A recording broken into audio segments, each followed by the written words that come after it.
Boa noite, pessoal. Sejam todos bem-vindos à nossa live, que vai tratar hoje, mais uma vez, sobre planejamento patrimonial da família, como forma de um ato de amor para com seus filhos, para com seus herdeiros. É um prazer estar aqui com vocês novamente. É um prazer recebê-los em nossa live. E tenho certeza que nós vamos trazer muitas informações relevantes para você, principalmente se você tiver patrimônio, tiver constituído durante a sua vida até este momento patrimônio e também tiver herdeiros ou pretende ter herdeiros. Talvez você nunca tenha se debruçado em saber qual é o custo de um inventário, o que é que ele implica. É importante saber que, ao invés de receber a herança, seu filho pode ser rebaixado de classe social se você não souber do que eu tenho para lhe mostrar aqui hoje. As informações que eu tenho aqui. O que é ser rebaixado de classe social? Muitas vezes, nessa situação de inventário, parte do patrimônio será usada para resolver o inventário. Então, depende da situação, o patrimônio terá que ser vendido para resolver o inventário. Então, é nesse sentido que a gente chama de que seu filho pode ser rebaixado de classe social, principalmente se ele tiver um único imóvel, como é o exemplo que eu vou trazer aqui hoje. E diga-se, quando o inventário é o único caminho, nós temos aí uma situação de que lá no inventário, primeiro vai ter que se pagar as dívidas do falecido. E muitas vezes acabam aparecendo dívidas que os próprios herdeiros não sabiam que existiam. Né? Eu tenho uma situação aqui de um cliente, ele acabou falecendo, e quando os herdeiros não fizeram inventário porque não havia patrimônio nenhum, mas foram surpreendidos com uma ação de cobrança, uma ação de execução de uma dívida fiscal, porque uma vez ele recebeu uma indenização, não declarou imposto de renda, estava lá uma dívida fiscal de R$200 mil, e os herdeiros, mas não recebemos nenhum patrimônio, como é que nós vamos pagar as dívidas? Aí foi necessário fazer um inventário negativo, provar que, na verdade, o morto, o falecido, não tinha deixado patrimônio, porque se tivesse deixado algum patrimônio, cada herdeiro iria pagar a dívida no limite, na cota que receberia daquela herança. Então, vejam bem que para prosseguir no inventário, primeiro passo, pagar todas as dívidas do falecido. Depois, pagar os impostos, que não são poucos. E depois, repartir o saldo líquido. Então, é um caminho obrigatório que tem que ser feito para que possa se concluir esse inventário. Existe alternativa? E é essa informação que eu trago para vocês hoje. Existem alternativas. Mas vocês podem me perguntar, e se eu fizer um testamento, não resolve?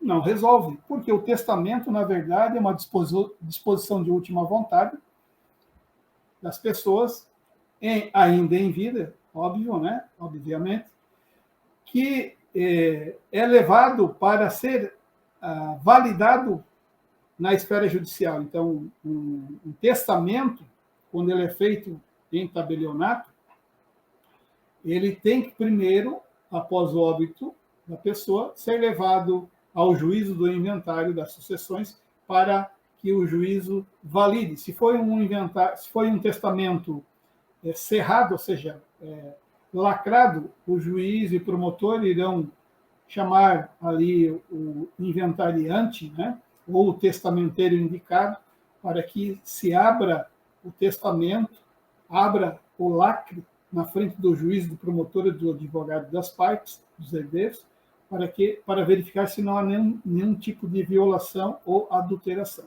Se for um inventário público, se leva a conhecimento para que o juiz tome conhecimento do conteúdo e verificar se não há nenhum vício de forma, nenhuma nulidade nesse testamento realizado pelo testador. E ainda tem que pagar os honorários lá do testador.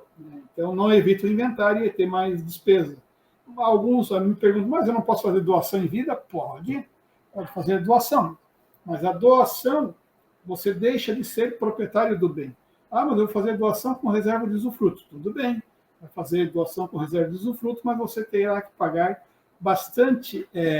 terá que pagar um imposto dobrado, porque paga 4% para instituir o usufruto e depois 4% para retirar o usufruto. Imagina aí um patrimônio de 10 milhões, que não é muito raro, 5 milhões, 1 milhão. Então, esses valores acabam sendo caros, né, para a família. Existem outras soluções que nós vamos mostrar aqui para vocês, para dizer que a família não precisa passar por isso, mas para isso ela tem que fazer um planejamento patrimonial.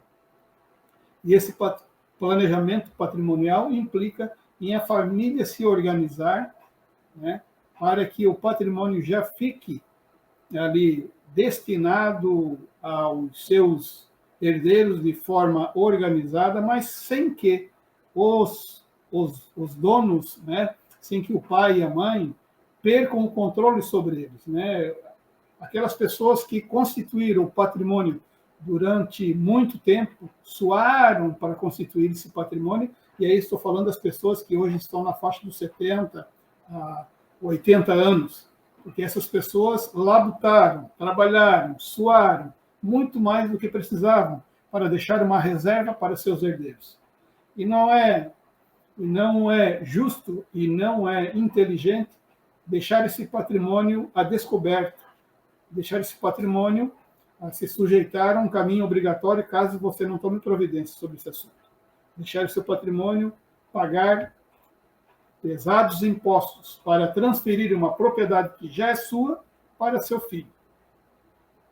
Eu vou mostrar aqui para vocês um caso aqui que evidencia diversos casos que já passaram pelo escritório, para você sentir na pele, talvez aqui, conhecer um pouquinho mais sobre esse caminho doloroso, esse caminho de grandes gastos que é o inventário, que você não precisa passar por isso. Ou, na verdade, não é nem você, porque você não vai estar mais aqui. Quem vai passar por isso são os seus herdeiros. E você não vai poder estar aqui para ajudar os seus herdeiros, né? Então, a gente diz que, na verdade, tomar providência, se antecipar a esse caminho doloroso, é um ato de amor para com seus filhos. É o caso aqui do Rafael, que é o nosso único herdeiro, né? Filho do Júlio e da Rosana. Faleceu a Rosana e o Rafael, ele aparece no escritório depois de 60 dias. O que isso implica? O Rafael aparece depois de 60 dias para fazer o inventário da sua mãe, Rosana, de um único imóvel, de um prédio. Se ele comparece a um escritório de advocacia para, depois de 60 dias, para fazer o inventário, ele perdeu o prazo legal para a abertura do inventário, que é de 60 dias, e isso implica na aplicação de uma multa de 20% sobre o imposto devido. Nesse meio tempo, em que o Rafael aparece no escritório, ele traz informações sobre os bens a serem inventariados. Eles possuem um imóvel que foi adquirido há mais de 20 anos, o valor de aquisição R$ 250 mil, e hoje esse valor de mercado desse bem está em R$ 1.150.000. Veja bem, para inventariar esse bem, esse prédio, que é adquirido há mais de 20 anos, que hoje possui um valor de R$ 1.150.000, ele vai gastar, em média, o imposto de transmissão causa mortes de 7%. Em alguns estados, esse imposto pode chegar a 3, 4, 5, 6, 7, 8, o máximo é 8%. Em Santa Catarina é 8%. Pegamos o valor médio aqui para fazer uma estimativa de valores. Os honorários de advogado, eles variam de 5 a 10, pegamos o valor médio. Os valores de cartório, de certidões e registro de imóveis também pegamos valores médios. Veja que ele terá de imposto, com base no valor de mercado do bem, um valor de R$ 80.500 Honorários, também R$ 80.500. Cartório, R$ 5.000. Certidões, R$ 3.000. Registro de imóveis, em média, R$ 7.000. Então, nós estamos falando de um total de despesa de R$ 176.000, e representaria aproximadamente 15% do patrimônio, só de arrancada, senhores. Ocorre que a solução para vender o imóvel, para pagar essa dívida, vai exigir um deságio, porque Rafael, como muitos herdeiros, não está preparado financeiramente para levantar R$ 176.000. E se ele for vender esse imóvel numa venda forçada de mercado, porque ele tem um único imóvel, para regularizar o bem, ele vai ter que vender com um deságio de 20% a menos, ou seja, de 1,15 milhões, esse valor de mercado para a venda forçada vai chegar a R$ 920 mil. Ainda há um outro agravante aqui, que quando ele for vender esse imóvel no mercado, numa venda forçada com deságio, ele vai ter um ganho de capital. O que é um ganho de capital? É o valor de aquisição, lançado no imposto de renda, 250 mil, para o valor de venda de mercado, 920 mil reais. O ganho de capital será de R$ 100.500. Então, se nós retomarmos a conta aqui, impostos 80.500, honorários 80.500, cartório 5.000, certidões 3.000, registro de imóveis 7.000, ganho de capital 100.500, R$ 100.500, dando um total de R$ 276.500. Vejam que essa conta acaba indo longe. Então, quando a gente fala que há uma descapitalização, os herdeiros podem ficar mais pobres, é nesse caso aqui, nesse caso típico, porque aqui nós temos um imóvel no valor de R$ 1.150.000 e vai pagar aí R$ 276.000 de despesas para promover o inventário. Imaginem aí multiplicar por 10 milhões, 100 milhões, né? As pessoas hoje se preocupam em adquirir patrimônio, mas não refletem o que pode ocorrer lá na frente. Eu digo mais, nós não temos controle sobre isso. A pandemia demonstrou isso. Todo dia, pessoas nos deixam por os mais diversos motivos. A gente não tem controle sobre o futuro. Nós temos controle sobre o presente, sobre a nossa vida. Mas sobre o futuro, a gente não tem. Então, diante do imponderável, melhor prevenir do que remediar, como eu já falei aqui em outras oportunidades.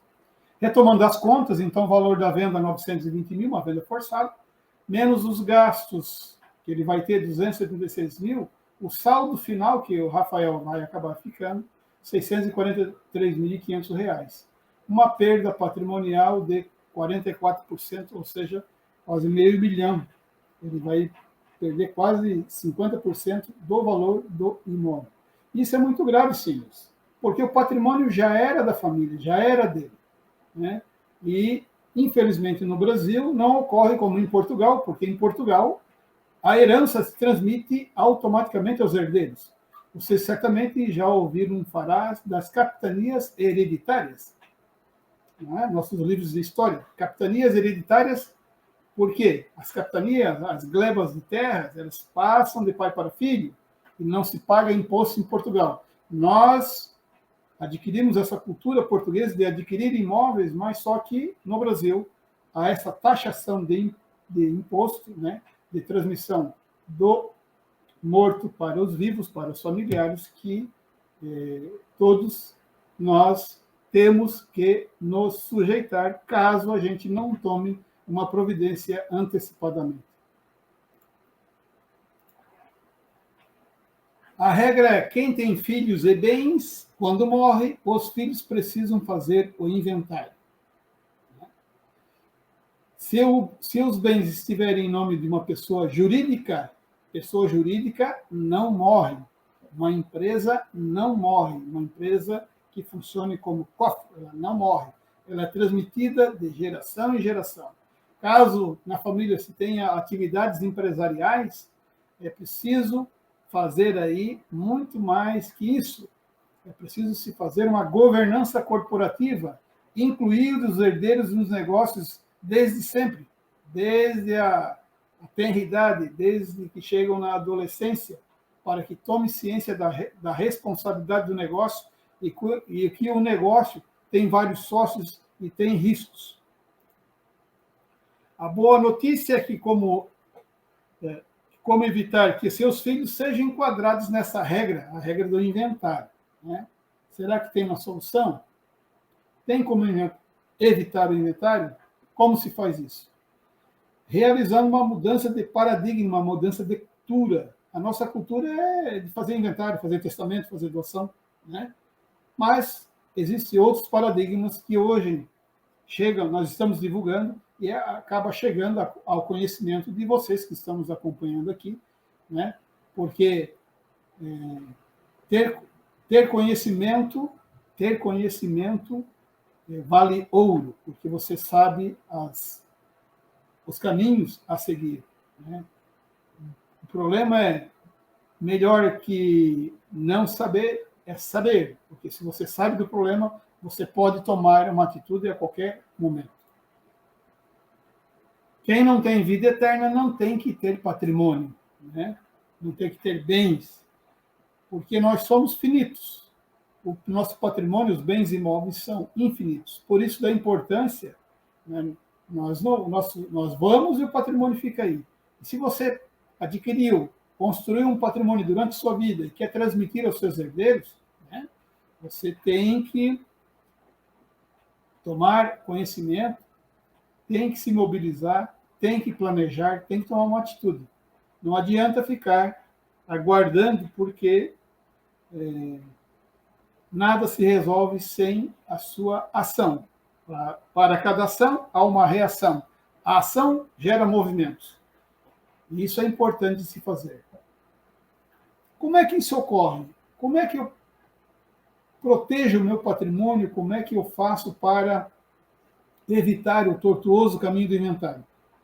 Por meio de uma empresa que funciona como um cofre blindado, né? Então, o Rafael ele vai colocar esse patrimônio dentro do cofre, né?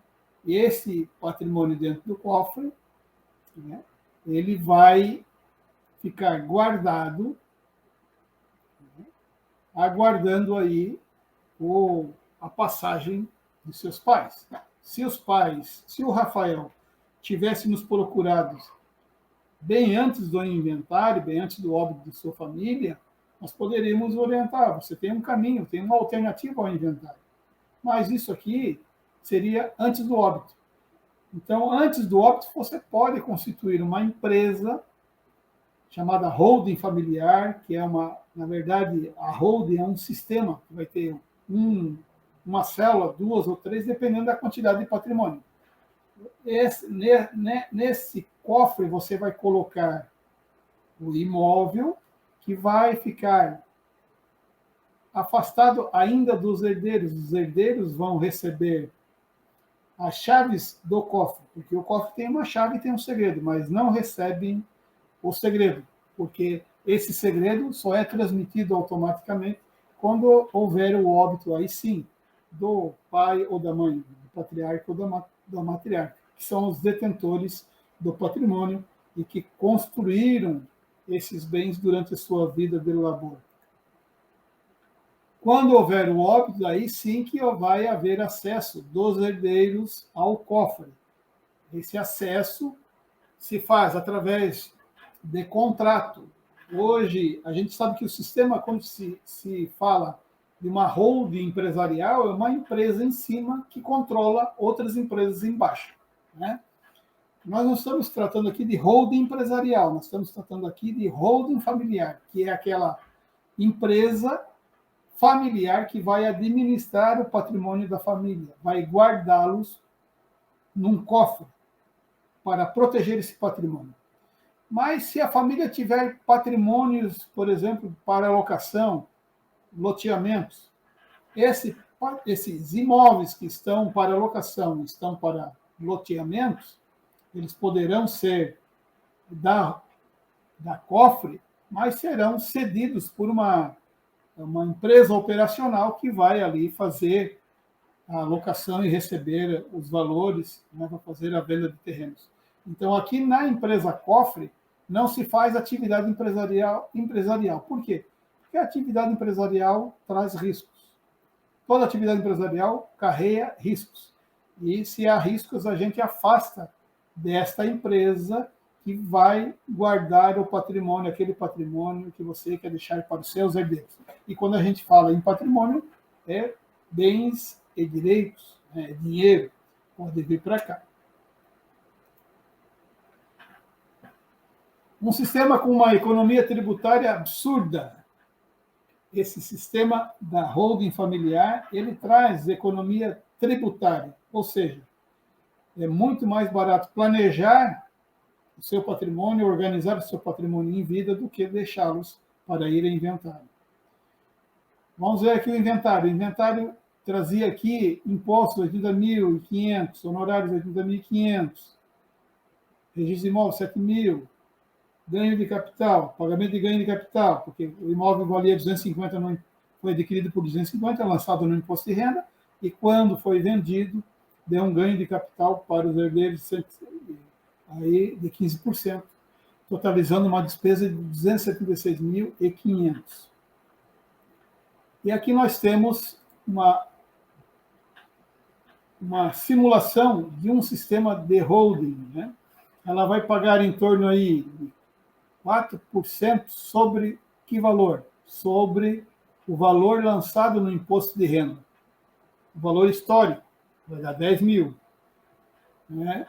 Nós temos aqui honorários acordados, 25 mil reais, para o advogado que vai organizar esse sistema.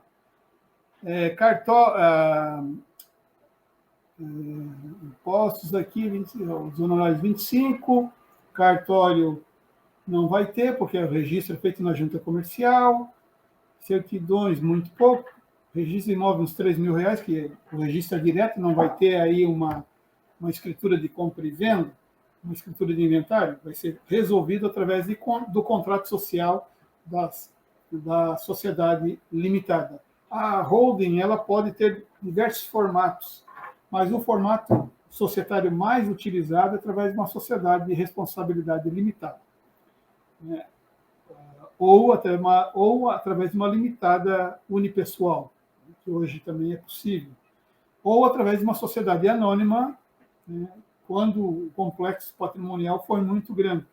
Mas esse complexo patrimonial, através de uma sociedade anônima, se evita diante da complexidade obrigacional das sociedades anônimas. Mas é possível fazer. Então, nós temos aqui um total de gasto num sistema de holding, de empresa que vai guardar o patrimônio, nesse exemplo aqui do Rafael, de 276.500 para 38 mil reais.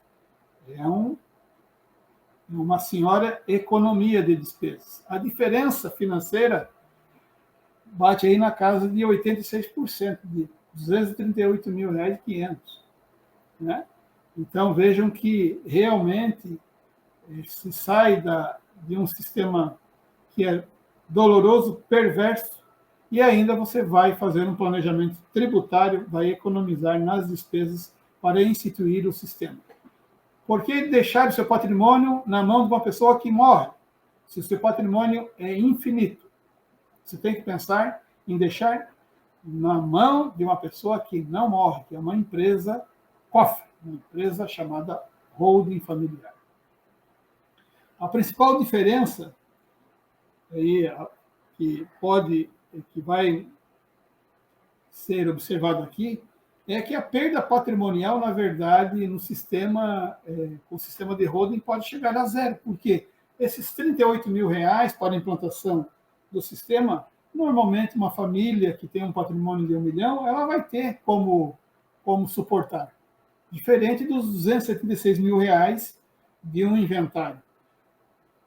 Esse 38 mil reais significa um carro médio, né? Um carro médio, que normalmente as famílias possuem. Então, mesmo que a família não tenha ali esse dinheiro guardado, disponível, ela pode vender um bem de muito menor valor, né? Não vai ter nenhum deságio, né, de 20%, como houve no imóvel aí, no caso do Rafael, teve que vender. Mas, assim, que sistema é esse? Sistema de holding é uma mágica, é um esquema, é uma tese? Não, é uma holding familiar. O sistema é chamado de holding familiar porque não é uma empresa, aquilo que eu já falei anteriormente, pode ser 2 empresas, ou 3, ou 4, depende da quantidade de patrimônio que você quer proteger, quer planejar para os seus herdeiros, né? E também se há atividade empresarial ou não na família, porque se há atividade empresarial, tem uma farmácia. Se você tem uma farmácia, você vai continuar com a farmácia e o resultado que você vai receber na apuração dos lucros no final de cada ano, esse valor você pode colocar, aumentar as cotas sociais da holding, e ela sim que vai comprar um outro imóvel, vai fazer as aplicações devidas. Mas você vai continuar com a farmácia lá, atividade empresarial descolada da holding, onde ela funciona como um cofre, sem contaminar, sem os riscos das atividades empresariais. E eu pergunto a vocês já ouviram falar do inventário do Norberto Odebrecht, construtor Norberto Odebrecht? Né? Se esse homem tivesse feito o inventário da sua fortuna declarada de 14 bilhões, ele teria que pagar 1 bilhão e 120 bilhões, 1 trilhão e 120 bilhões de reais para os cofres do Estado. Antônio Hermílio de Moraes, será que ele fez inventário de 15,5 bilhões? Eu acho que não. Vocês ouviram falar?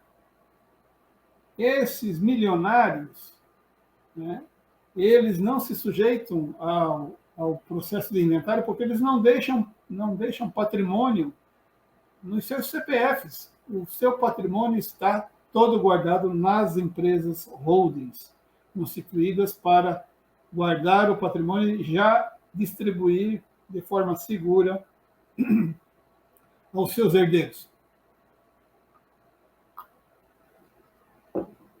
sem que eles perdessem o controle. Eles sempre ficaram à frente dos negócios. O patriarca, a matriarca, como construíram o patrimônio, é factível que eles não sejam afastados dos negócios da família. Mesmo quando há uma governança corporativa, um planejamento sucessório nas famílias mais abastadas, né? Eu lembro, quando morei em Jaraguá do Sul, lá eu acompanhei de perto o processo de abertura do capital da VEG, né? Que foi formada por 3 amigos, né? O Egon, o Geraldo e o Werner, por isso que a abreviação VEG, né?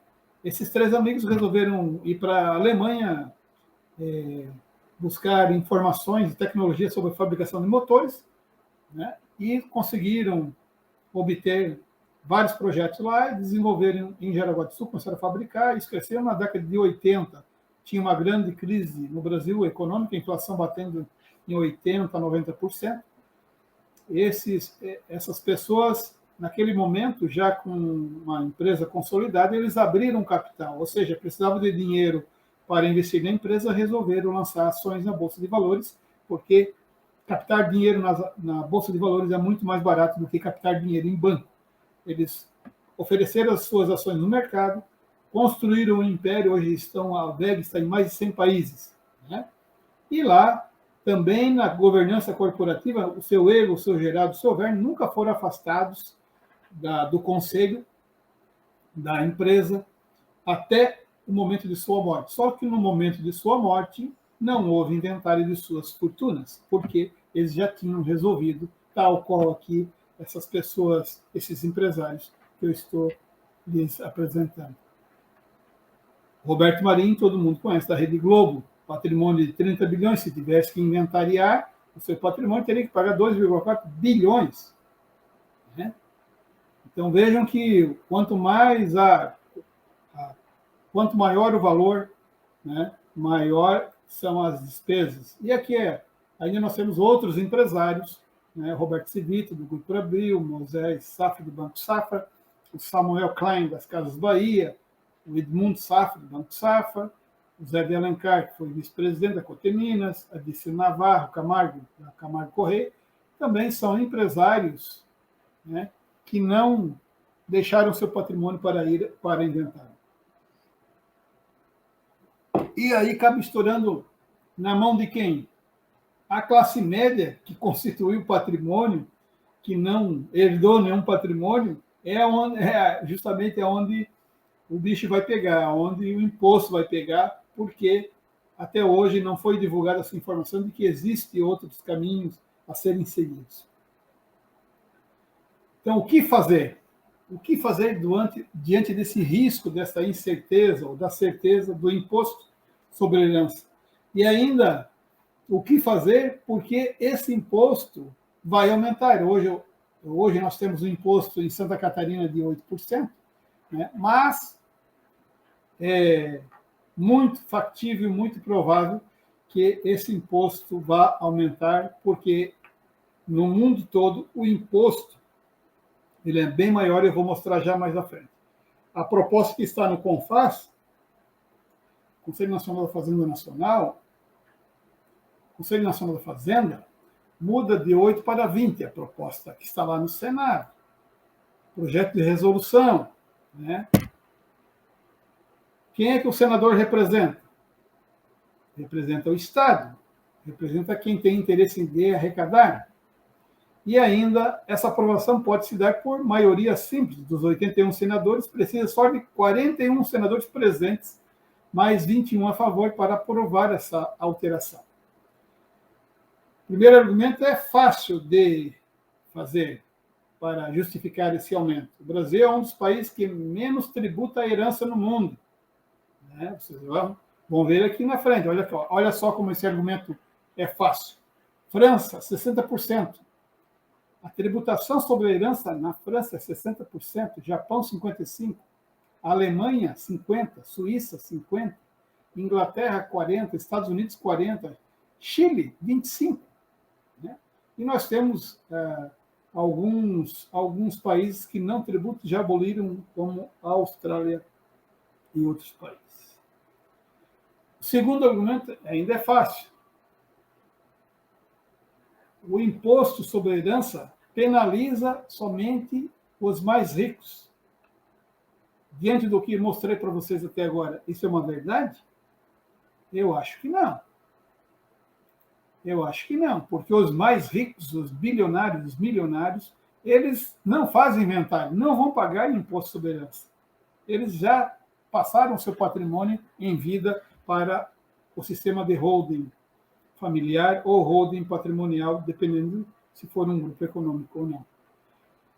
E quando isso deve acontecer? Quando isso deve acontecer, senhores, não existe prazo, pode acontecer amanhã. Né? Como a aprovação depende dos senadores, né?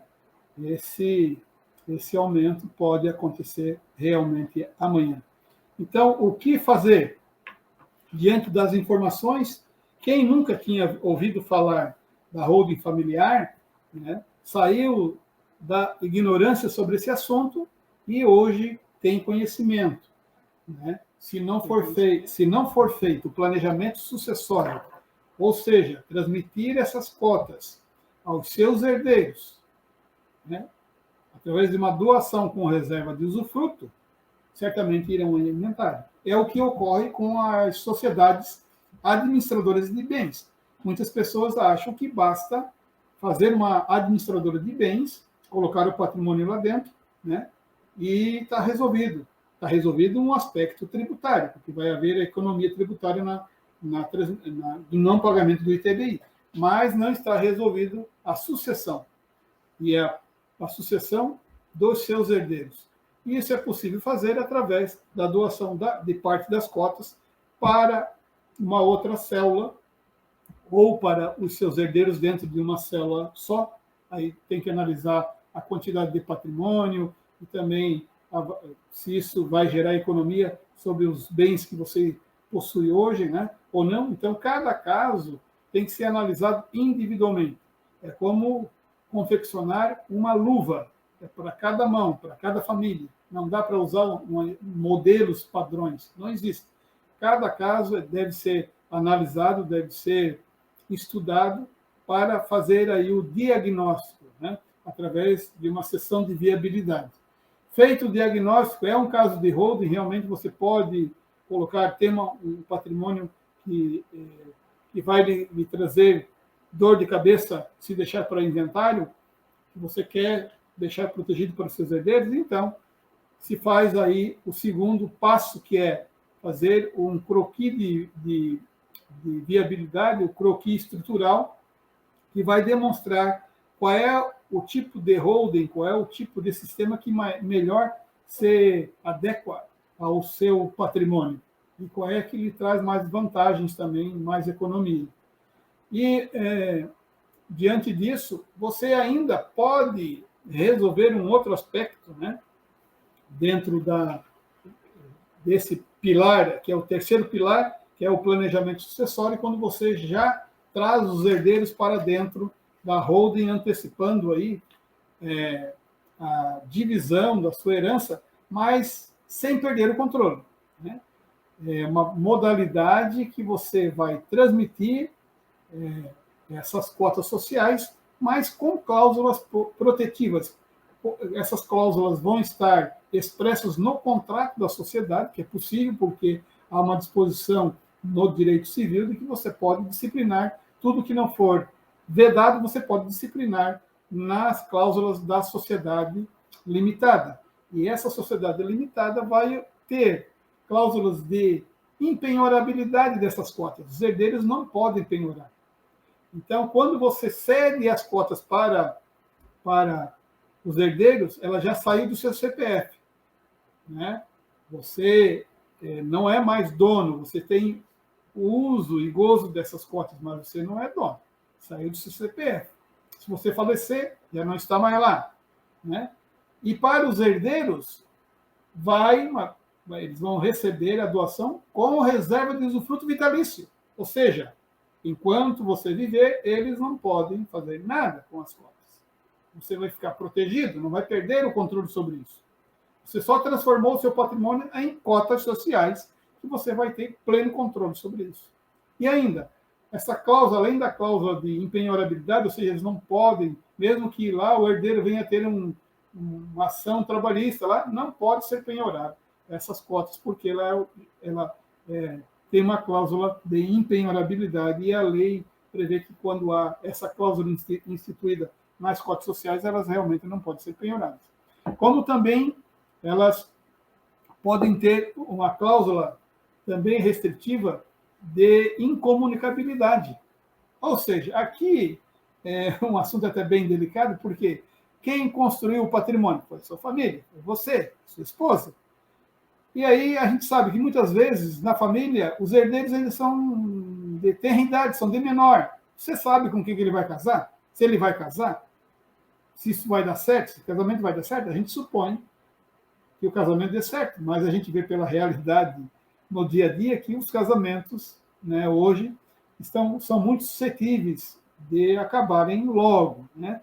E aí, se acabar logo, essa pessoa que está casada com seu filho vai receber parte do patrimônio que vocês construíram, uma decisão que a família, o núcleo da família, vai ter que discutir, vai ter que deliberar, né? Por isso que o planejamento patrimonial também é uma forma de educar, de preparar os seus herdeiros para assumir a continuidade do seu patrimônio, enquanto você está aqui.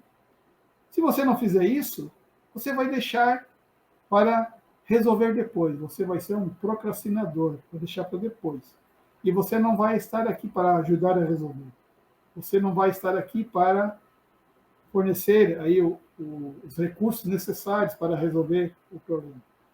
Então, é importante criar essa cultura, né, de fazer a governança da família, do patrimônio da família, como se ela fosse uma empresa mesmo, né? Essa empresa vai disciplinar o patrimônio, vai guardar o patrimônio, vai reservar o patrimônio àqueles herdeiros necessários da família, né? E você vai poder dormir tranquilo. Se os genros e as noras vão herdar ou não parte desse patrimônio, através de cláusulas de incomunicabilidade, nós vamos aí disciplinar se comunicam ou não se comunicam com o casamento dos seus herdeiros.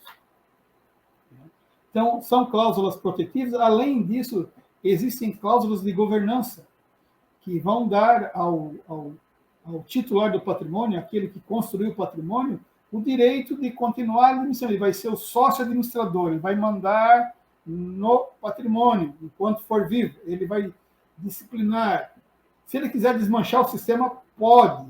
Se um herdeiro falecer antes dele, pode fazer cláusula de reversão. Aquele patrimônio volta, ele sai lá dos herdeiros, que faleceu, volta para integrar ali o patrimônio da família. Então, é um sistema bastante flexível que pode realmente aliviar, né, dar mais tranquilidade para vocês que possuem um patrimônio a ser protegido, a ser perpetuado durante a sua vida.